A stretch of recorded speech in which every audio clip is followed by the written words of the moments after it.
nasa General Santos ay humingi ng ayuda, hindi mabigyan ng katugunan ng kanilang pangangailangan, habang ang mga kababayan natin ay salat sa yaman, salat sa edukasyon, sa lahat ng bagay, nandun siya nagliliwaliw sa Canada. Anong uring presidente ka?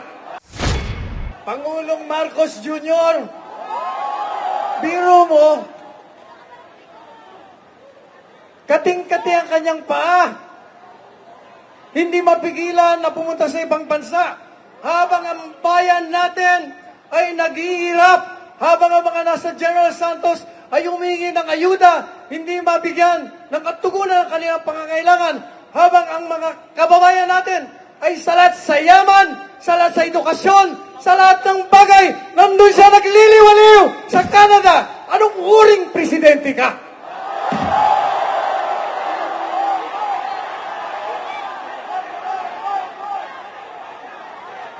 Sa wikang dayuhan, alam niyo ba kung anong pinakamataas na batas? Sa wikang dayuhan, sinasabi, salus populi est suprema lex.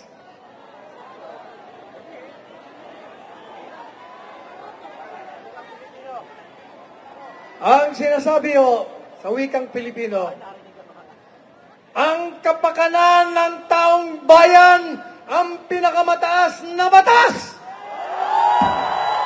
At kung inihingi ng taong bayan na ang pamahalaang iniluklok ng mga kababayan natin ay kinakailangan ng bumaba sa kapangyarihan, yan ang pinakamataas na batas.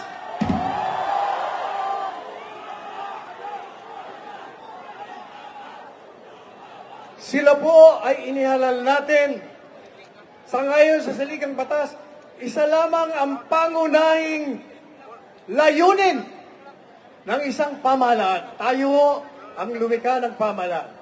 Ano ba ang layunin?